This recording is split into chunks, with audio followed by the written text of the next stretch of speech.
What's going on, guys? Welcome to another edition of Before the Whistle, presented by BRK Insurance Group. If your business is looking for the best in employee benefits, commercial property and casualty insurance, or retirement and 401k plan services, there's no one better suited to meet your challenges and build a plan centered around your needs than BRK Insurance Group. What's going on, y'all? Happy Friday. Welcome back to Before the Whistle. I am your host, Maddie Hudak, and I'm really excited to introduce my guest on today's show, and I'll just get right into it.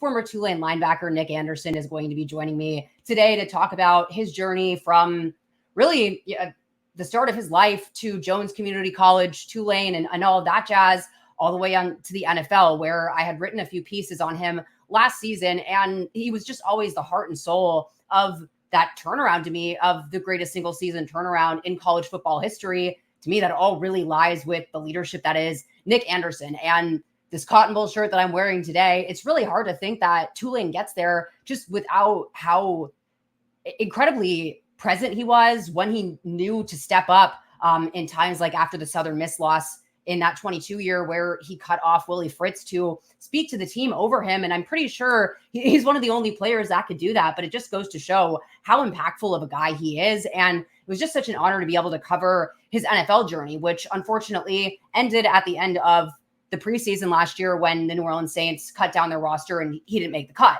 And so I would see Nick a lot of the time during camp last year and even spring camp this offseason, just at Yulman Stadium working on his own. And when I had covered him for getting ready for pro day and looking forward to the NFL, it struck me how just mentally sound he was, because he had no showcases that he was invited to. And all of his, position group friends, they were off doing these things. And it was really just him every day at Yulman Stadium with really nothing in the way but himself and, whatever, as John Summerall said, the only disability in life is a bad attitude. And I honestly think that Nick is a perfect exemplification of that. I had always been wanting to have Nick on this show, but it did always feel like I was waiting for him to play again. And with his season opener in the Canadian Football League as one of the starting linebackers for the Edmonton Elks coming this Saturday, it just felt like a perfect time to have him on. He was such a special guy to cover as a player. And then I got to see him as a coach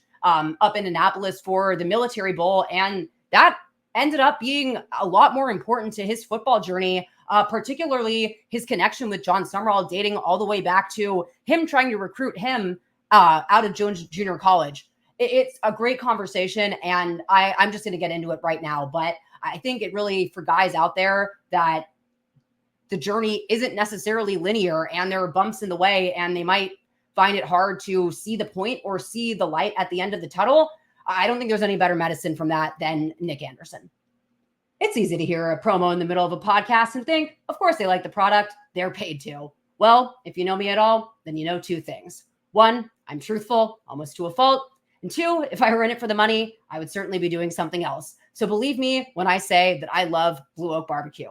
The food, the drinks, which I will get to shortly, the people, the location, yes, all of that. Blue Oak has a great selection of your favorites, from the smoker, fantastic sides, and awesome bar specials each and every week. Go check them out. Blue Oak Barbecue, located at 900 North Carrollton Avenue here in New Orleans, or visit them online at blueoakbarbecue.com. I will get y'all those June specials coming up next week. Something I did want to highlight, though, that was new to me the last time I went to Blue Oak. They have a really good happy hour, and I would really highly recommend everyone go check that out. It's Monday through Friday from 3 to 6. That's a pretty decent amount of time. You can get a Paradise Park pint for $4, their house cocktails for $5, and I will get to their house cocktails in just a moment. And you can get yourself some smoked wings, mini barbecue nachos, some sliders, all for about $7 each. It's a pretty good deal if you ask me. And I just want to highlight, as I said, awesome bar specials, drinks. Sage Seduction is quite possibly one of the top 5 drinks that I have had in my life. And I mean that sincerely. And Dave Grubb also agrees with me as someone else that tried one. It's made with mango pineapple vodka, pineapple and lime juice, sage simple syrup, and honey. It is just the perfect amalgamation of this. I don't want to say piney, because I know a lot of people don't like gin and tonics because of that. And it is not a piney flavor. It just blends so well with the pineapple and the honey. We were flagging down random people, having them try samples, and everyone there was ordering them. So I sincerely could not recommend anything more than a Sage Seduction over at Blue Oak. We were just talking about how, like, you kind of just packed up and ended up coming up to Canada. Take me through the process of how you entered the CFL and ended up here with the Edmonton Elks. Most definitely. So, when I was released from the Saints, really prior to me even going to the Saints, the CFL was definitely interested in me. Um, a couple scouts had came to pro day. Actually, I didn't even know, but a couple scouts had came to pro day and asked about potential players, and my head coach had asked Wes, and Wes told him. Um, that I was the heart of the team. He told him that, you know, one of the main reasons that we were able to have the turnaround that we had.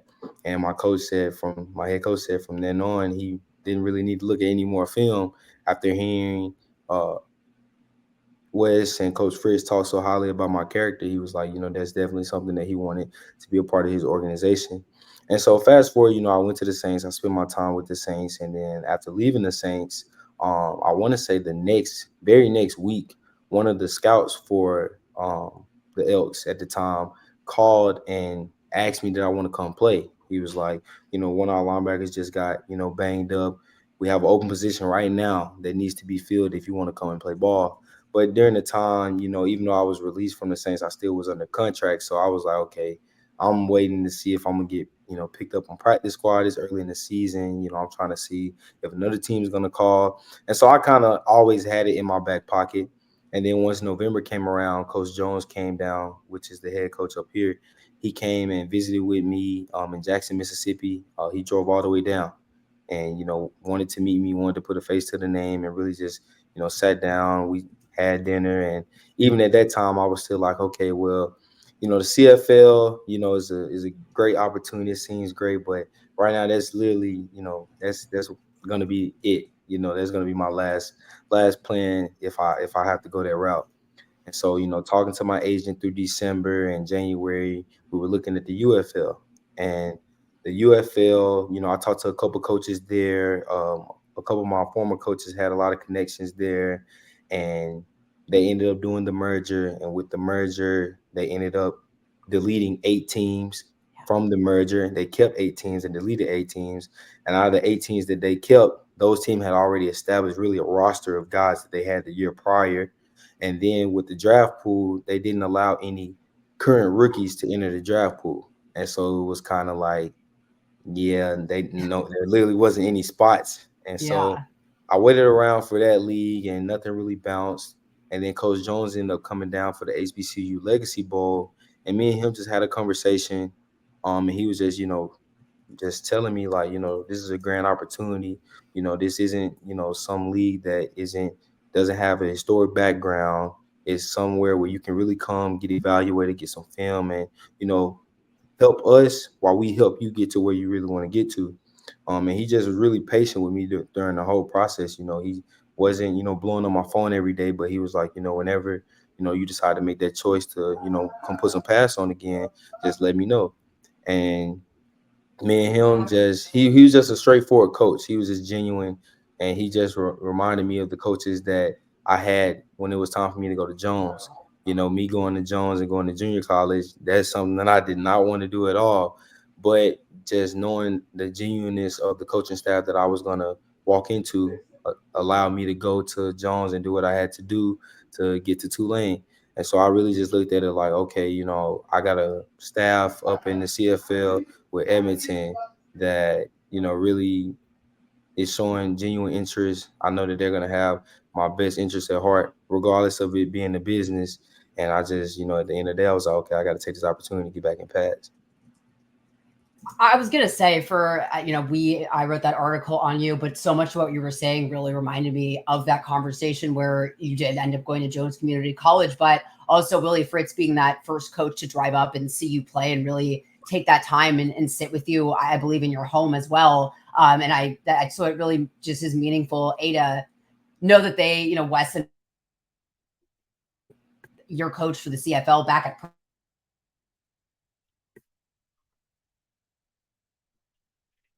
for you to wait, but it just reminded me a lot of that parallel in that sense where you kind of were looking at Ole Miss and Tulane, and you talk with your coaching staff at Jones Community College, and really looking at somewhere where you would have a true opportunity to develop. And I feel like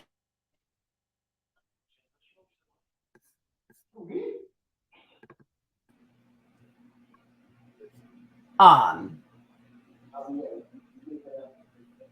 sorry, my thing just froze for a second. My bad, dude.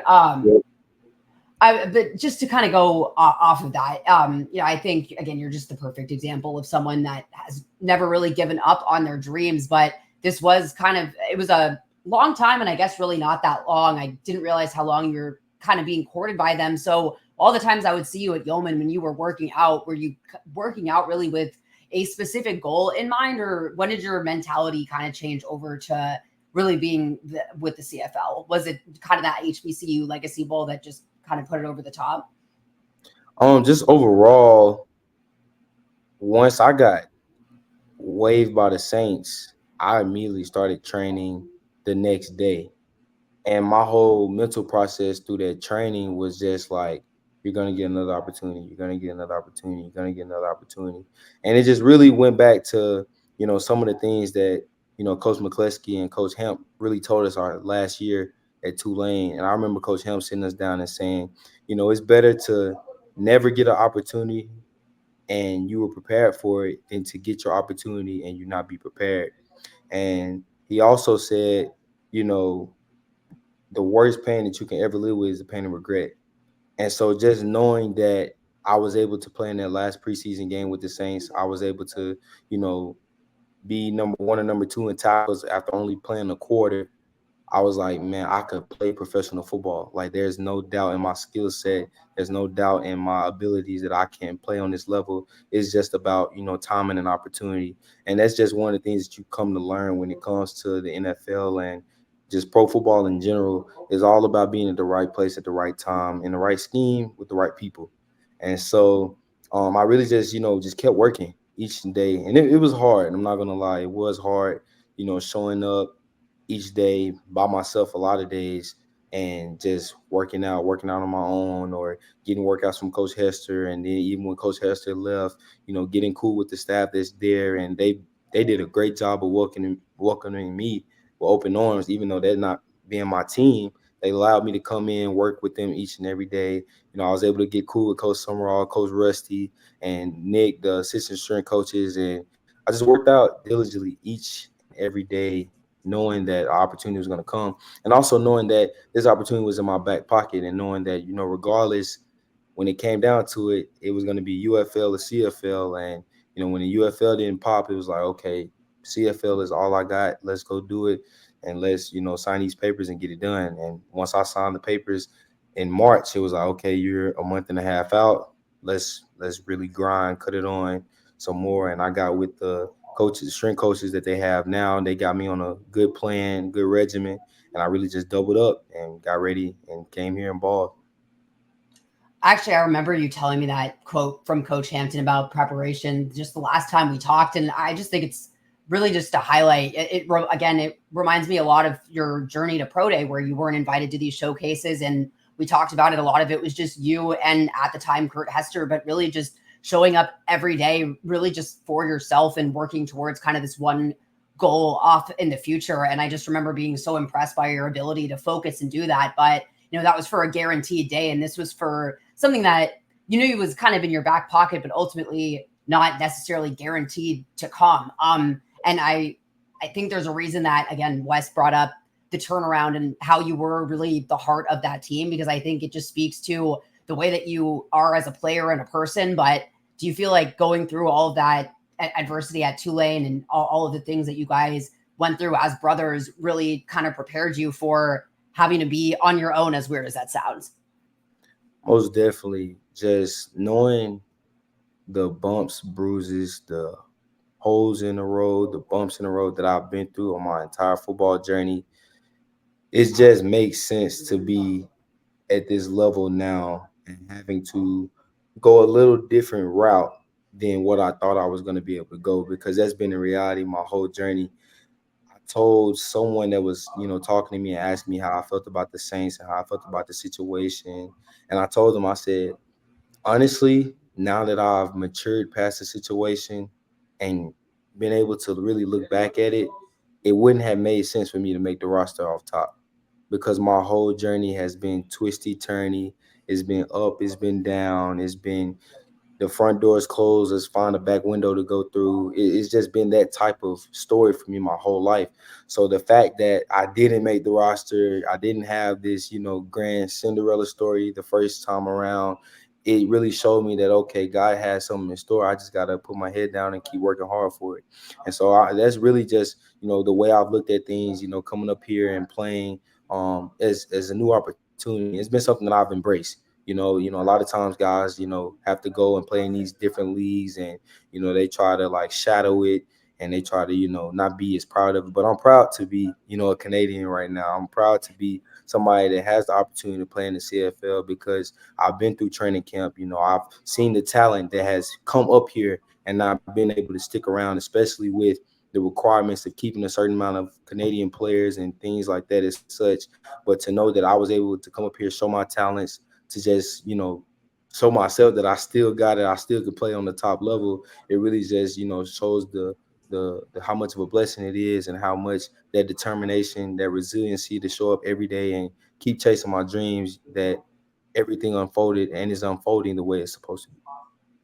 Yeah, I just looking into the CFL, I didn't realize. I mean, it makes sense. It's the Canadian Football League, but there is just a very short limit of guys that they could sign. If I'm correct, you can't enter their draft. That's just reserved for guys Right. at Canadian universities. So yeah, you're really looking at a really small, just kind of group of people, and like you said, right timing, right place. And then you just join this team in March, having a preseason that you've already gone through with your season opener this weekend. I mean, that is not a long time to really get kind of together as a team, let alone be in game shape. And I just think, again, it really speaks to your preparation. I did go and look at some of the highlights from that first preseason game, and it just made me so happy to watch you again because it's just very clear that you're just born to play. And just walk me through what that was like getting out there and playing in a game setting again.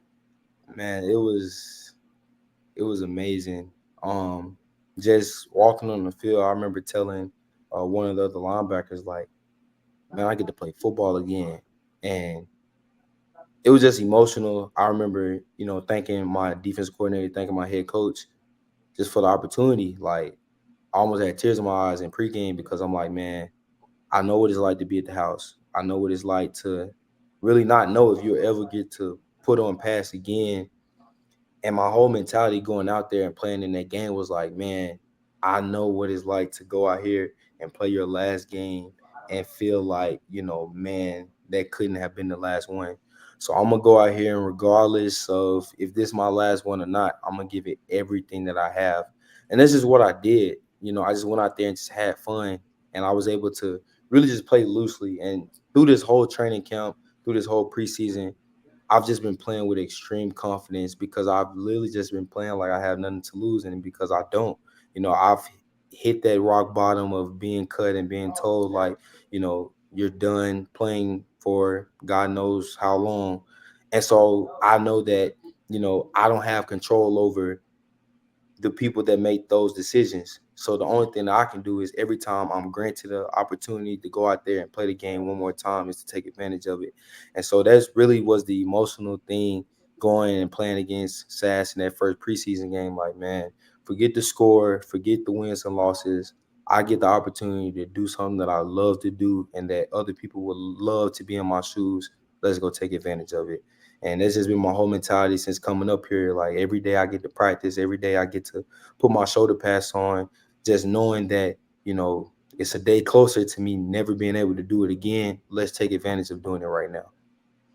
I think I really like how you put that about just playing free. I think that really thinking back and watching that earlier today is a perfect way to describe it because when you were played at Tulane, there was primarily a two linebacker system. I think that you guys play with three linebackers there in Edmonton, but you're dropping back like in coverage, like man coverage, backpedaling with against tight ends. And I really was not expecting, to see you that far downfield, just how the way I was used to seeing you play. So I mean, was that a new kind of role to you, or where did you learn all the coverage skills? Honestly, Yeah, I mean, Granted, this whole offseason, and it's just crazy how God aligns everything up. This whole offseason, I've been training with nothing with DBs because I haven't had any linebackers to work out with.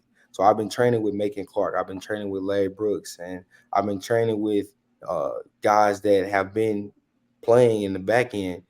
Coming up here to Canada, you only have 3 downs. So first down may or may not be a run, but second down for sure is going to be a pass because on third down, they're either passing to go get another first down or they're punting the ball. And so knowing how fast paced this game is and knowing that this game is really a passing league up here, it just shows like the preparation that I was able to get and learn so much from my fellow teammates. Just the different stuff that Macon taught me, the different stuff that Larry taught me, just calling those guys and understanding, how to play man coverage, understanding how to, drop to zones, how to relate to routes. And it's just showing up on my game film to where, like, in one of the calls in this defense, I'm playing half field safety as the will linebacker. And so, like, I know without that preparation in the off season of working out and practicing things like that, I would be up here running around like a chicken with my head cut off. But I'm able to do all of these things because I prepared for it. And so that's just one of the things I really wanted to add to my game was just, me personally, I feel like, especially after working out with those guys, defensive backs are the most best athletes on the field. And so if I want to up my game, I surrounded myself the whole offseason by defensive backs and learning what they learn so I can just up my game and just understanding that, in professional football, it's turned into modern day passing everywhere you go. And so to be in a defense where they ask the will linebacker to cover the post, to cover half field, to play man to man. I mean, the rookie minicamp, we have one-on-ones every day, and I never gave up a ball. And so it's just all that preparation that I was able to get prior to coming here that really is the reason why I'm able to do all the things that they're asking me to do in this defense.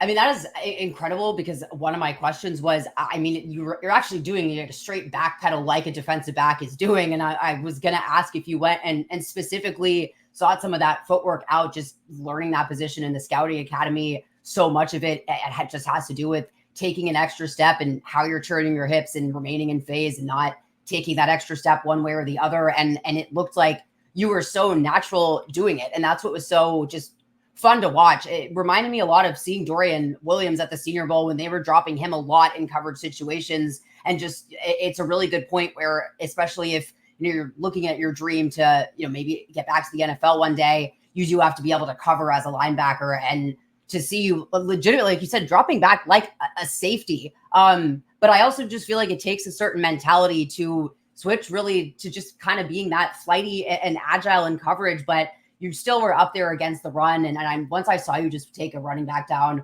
one-on-one, it reminded me a lot of the Kansas State game. And it really is incredible that you still remain with the technique for something like tackling where, I mean, were you doing live tackling while you were at this DB training facility?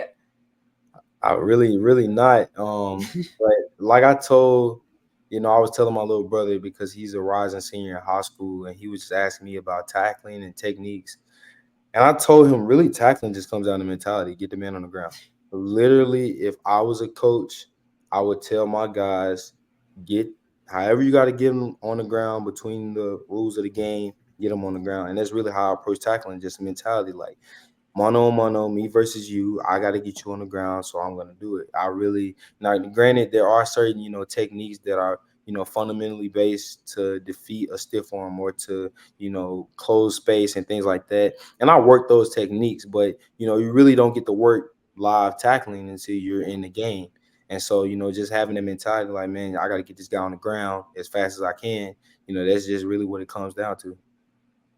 Yeah, I mean, I also play defense, and you're essentially the one initiating contact on someone that's coming at you. So you're, the one making the choice to clash there. And I've always said that just watching soccer games, their guys don't really want to either lean into or initiate contact. You can teach them all that you want, but if they don't want to use those techniques or tactics because it's not really in their nature. So I 100% agree with you, and I think it's just then easy to learn those techniques, but it's still a lot easier said than done, just not having any of that live practice. And then again, working with a completely different position group. But to me, your IQ has just always stood out. And I think that's really what you're getting a chance to really highlight here, where I feel like, when we were talking about your time in the NFL, was about metrics and height and these kind of things. And it's just refreshing to just see you again, be you as a football player and get to see all these traits that you've genuinely worked on and improved on and have it be free of all those kind of things.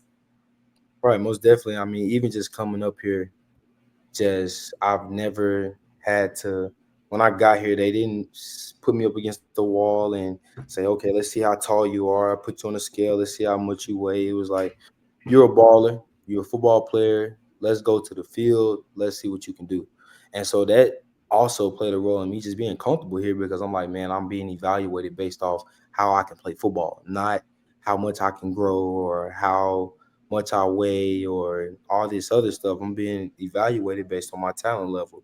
And it's just a true testament to the coaching staff and just the things that they do stuff up here. They want football players. They don't want guys that's, big and pretty and, all this and all that. They want guys that, are good at football.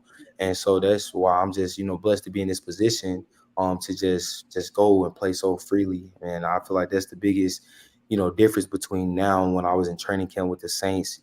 I was just trying to be perfect. I was Yeah. trying to be perfect day in, day out. I was, trying not to mess up, trying to get everything right. Instead of just going out there and just playing, I feel like the only time that I really just let things loose was that last preseason game because I knew at the end of the day I have nothing to lose. This is it. And so, to just have that mentality going into a season, I'm really just excited to see where the season's going to go because I just know that, these guys up here have faith in Nick Anderson. And more importantly, Nick Anderson has faith in himself. So it's like, let's go do it. The sky is limitless. I think that's really for me what the takeaway here is. Just again, you said, and I agree. When you're in the moment, it's hard to kind of see the forest for the trees, but this does just almost really feel like just how I've known you and how you've kind of gone through life. But this does seem to just kind of be this blessing where I think a lot of guys, you are probably a really good example for some guys where you talked about they might just have this mentality about the CFL where the reality is it's hard to make an NFL roster. And if you're not working on your skills on the playing field, you're not necessarily, getting that much better of a chance. Whereas you're out there and you're playing the game and you're getting to also do a different skill set. And it's not like you're playing a different game of football. It's, there's certainly a level of competition things, but a lot of times football teams are looking for a guy to fill in a specific role and they're looking for guys that have XYZ traits, a lot of the time those being covered skills. And so just having legit game tape now to be able to show that to people, I just feel like it really seems like this is just working out very well for you, all things considered. And it just strikes me that you said you were kind of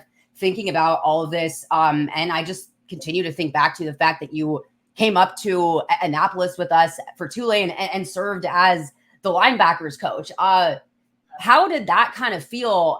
Just when you were talking about before the mentality of the being at that CFL game and knowing that this could be your last game, do you feel like that coaching experience kind of gave you any type of clarity or thing that brought you to the CFL at all?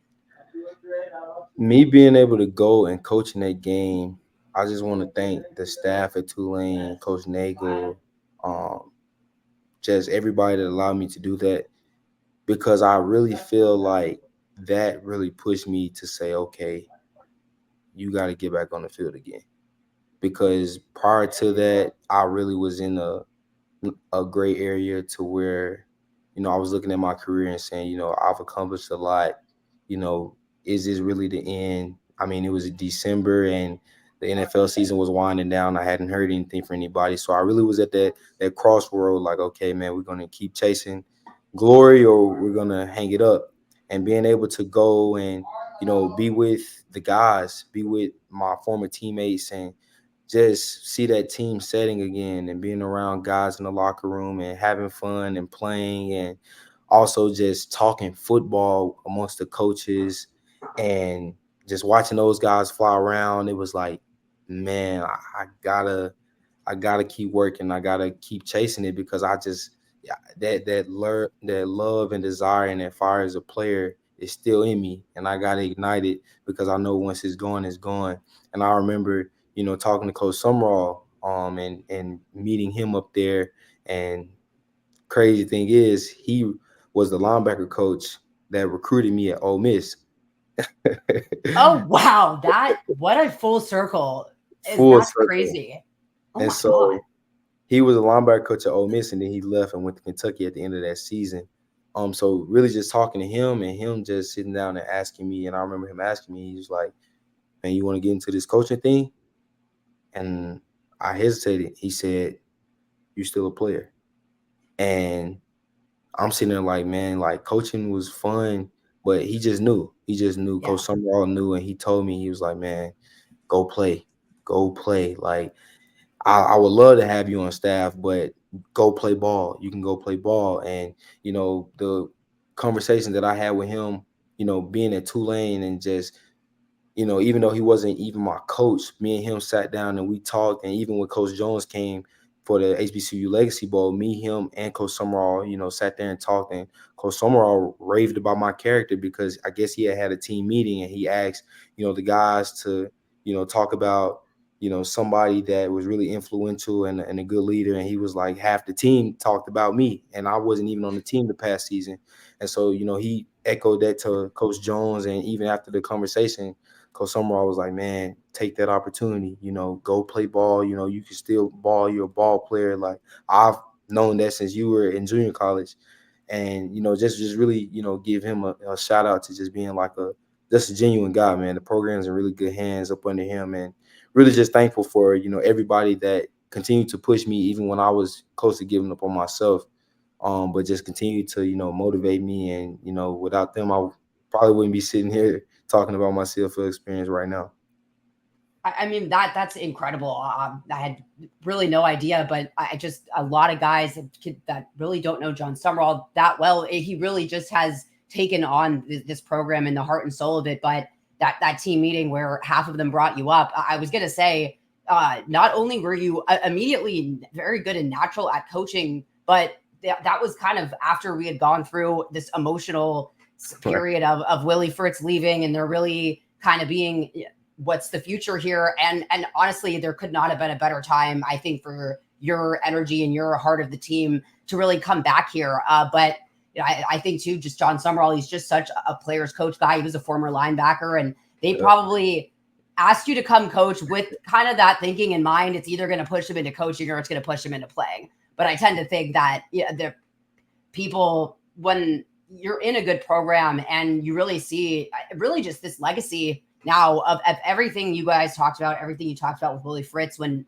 you showed up for that recruiting visit, and you think about what Tulane's state of the football program was then and what it is now, and just the large hand that you have in really the last several years, because it stuck out that you were good at coaching. And I think a lot of guys think that they'll be good coaches, and at their first time out of the ballpark, it's not that easy. And, you're 1 year removed from playing yourself, but it just seemed like you just connected so well with these guys on a player level, but have always been so smart. And I think correct me if I'm wrong, but when you're smaller or undersized or something, you have to almost kind of overcompensate. And I think that you've always been such a smart player as a result of that. But it's a hard road. The NFL, you have all the flashy lights for the draft, but the reality for a lot of guys is it is a lot darker than that. Yeah. And you're someone that I'm never worried about your mental toughness, but everyone has kind of their human limits, and I think it's really human of you to really kind of be weighing that. I felt that in my career here and there of whether or not it's worth kind of keeping going, but whenever I considered doing something else, I've had that still kind of hesitation. And I think for a coach also to identify that in you, it might have just kind of been almost that kind of third person outside where there's still this connection to Tulane, but that's a coach looking at you that recruited you, which is a really cool full circle thing, because I think it does really mean a lot more. And that he's being an authentic guy because that was the coach that recruited you way back then. But when we talked in the past, John Summerall, it really wasn't of conversation, so it never kind of came up. But it's just incredible and goes to show how much everything has just really happened in your life in such a full circle way. Right. Always, man. It's really, really crazy how God has really just set everything to come to pass.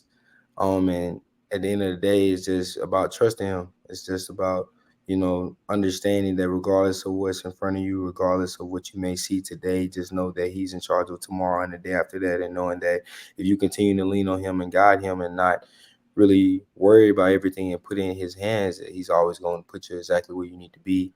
And just knowing that how this year has been and knowing where I'm at now, it's just such a full circle moment. Just every day I wake up and I'm just like, man, like if I had done this differently or if I had worried about this, then I wouldn't be exactly where I'm at now. If I had made this decision and not wait and, do this, then the outcome would have been different. And I'm just glad that, I was able to maintain for the most part a level head and keep on keeping on. And I'm here now. It is. It's just you've always been you continue to persevere until there is just really nothing left in front of you, and it's just incredible to keep watching you continue to do it. I guess like I said before, I think this really has the ability to influence and just make a difference in a lot of guys. Just hearing again when things don't go perfect, and that there are times where you kind of considered whether or not this was time to look at something else. If you were kind of looking at yourself just a few months back and could give him some advice, what would you kind of say? Man, I just tell him, man, keep waking up and keep going. Even on the days where it's raining in Tulane and you sitting on the field trying to figure out what workout to do today, keep going. Just keep going. Don't give up. Keep doing what you're doing. Keep, showing up every day. Don't worry about what anybody else is thinking. Run your own race, fight your own battle, and everything's going to work out. Yeah, and I mean, ultimately, this Saturday you're gonna be starting the season playing football again, and just how does that feel after all that you've gone through? Man, it's just amazing. Just amazing. A true testament of, just having faith. Faith is just an undoubted belief in things, something that you can't see, something that you don't really know will happen, but you just believe that it will. And just me knowing and waking up every day, having that faith that, God was going to grant me with the opportunity to do what I love again. This is the repercussions of that. This is the effect of the causes of going and, working each and every day and not giving up on your dreams. And I feel like that's just the biggest testament that, I want to give to everybody that's been watching my journey is, this is not, I'm not some guy that, has always had the clear path or some guy that's been, you know, always had the best scenario, but I'm somebody that always have, pushed and fought and clawed and done everything in his capabilities to do to chase his dreams. And I'm somebody that's gonna continue to do that each and every day. And if I can do it, they can too. And whatever you have your heart set out to do, no matter what it is, never let anybody discourage you from that. Never let anybody change your mind or never let anybody's own opinions of the race that they're running in their own life affect you and the race that you're running with yourself. And just know that if you just, keep a strong faith system, strong belief in whatever you believe in, and just keep going and most important, believe in yourself and your own capabilities and put the work in to match. Everything's gonna happen exactly like you want it to. I well said, Nick. Honestly, just I couldn't say it better than any better myself.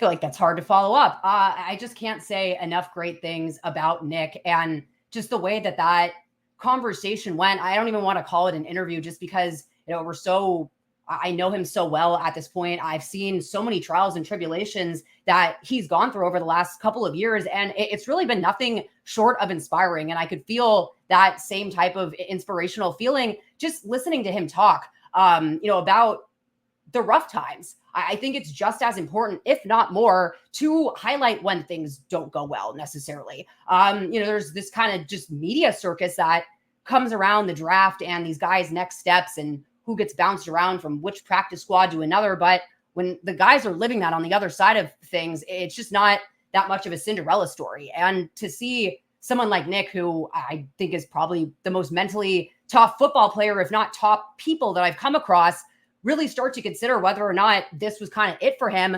It just felt incredibly serendipitous that there was that opportunity for him to come up in Annapolis. And it was funny. I had, prepped a little bit for it. I just kind of wanted to see how things have been going for Nick. I had meant to ask about his coaching experience. And then the conversation just kind of went along. But I thought back to earlier on when he had mentioned that a lot of these conversations were going on at some points in December. And that coincided with when Tulane was up for the Military Bowl. And it really just, first of all, the linebackers were the best position group on the field.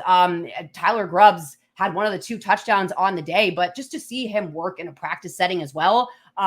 There are a lot of guys that are great players, and it's very hard to coach. It's just a completely different skill set. And it's not just that he was 1 year removed. It was basically watching guys living out a dream that he doesn't know if he's going to get to realize now. And just hearing him say just these comments about it being their last game, I think about how there was a lot of negativity around that bowl game, but the guys, those veteran guys, were very upfront about, we don't care if the coach is gone, we don't care what the future holds, but this is our last game together as brothers. And so for Nick to be a part of that, and for the team to say that he was one of the most influential people last season when he wasn't on the team and he was only with us for a brief stint. But the John Summerall story to me was just incredible. When I had interviewed him, we had talked quite a bit about his decision to go from Ole Miss to Tulane. And, I had shared with him that I could really resonate with that. When I played competitive soccer and had somewhat of a growth stunt, I lost my starting spot on the soccer team with all these girls that I had grown up with, similar to how he was from Mississippi. He said he knew about 60% of that team. And my coach reached out to me. He had a D3 team that he was trying to build and needed a leader and wanted me to be that leader and bring that team up to that D1 level.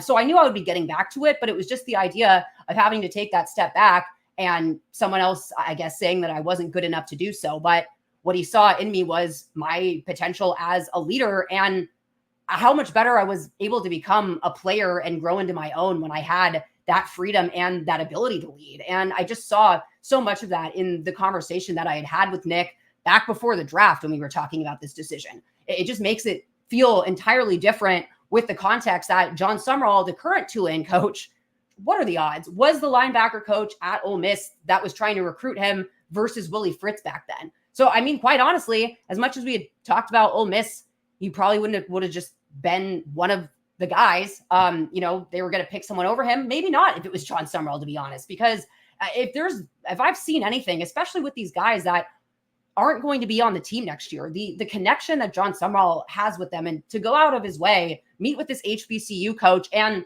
being a former linebacker himself, I'm sure he could see that whole week on the practice field that Nick was just born to play again. And I think he probably needed that little push. And I'm just grateful that I've been able to share his story. And as I said, really be able to promote his journey as it goes along. I love writing. It still might be my favorite medium, but for me, this was so special because instead of paraphrasing how powerful Nick Anderson's words are, I really appreciated the opportunity for him to just, speak and have you hear his words as is, because he's just, it's the eloquence, it's the inspiration and the vulnerability, for a conversation about football. And we went on in coverage schemes, and there's so much I could talk about from the richness of that interview, but how candid he is with what his mentality was like, how tough it was for him. And looking back, that he was probably jaded in some experiences. He was trying too hard to be perfect when he was in the NFL. And now he's able to look back and see that probably wasn't the right path for him.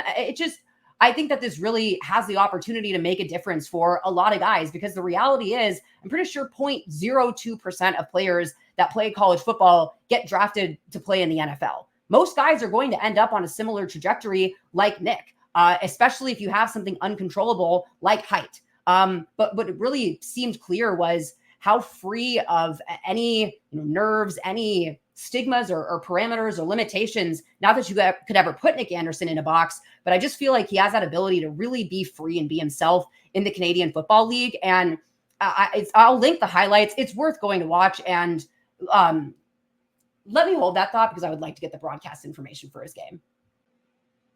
Okay, so I believe that it is available on their website, goelks.com. I will check with Nick, though, to get that information for you guys on how to watch their season opener, which is this Saturday, June 8th, and it's 2 p.m. his time. So I want to say that's 3 p.m. Central time, because that was the time difference when we were speaking last night. But I will confirm all of that because it just, like I said, I watched that little preseason clip, and just to see him be out there making, keys, diagnosing plays, running to the football, making tackles, and then dropping back like a hybrid linebacker safety. It was just so fun to watch him. And it is so clear that that was what he was born to do. But to really watch his journey from start to finish, I'm really glad that I waited to have him on until he was a player again, because I think that's truly what Nick is born to do. And if anyone out there ever thinks that they're, lacking something and there's something getting in the way of their dreams, please just come back and listen to this interview. Read the pieces that I wrote on him throughout his journey from Tulane until now, because there's truly been no football player that I've met yet that has inspired me in the way that Nick Anderson has. And I can't wait to see him I can't wait to watch him play football again. And with that, y'all, I'll see you next week.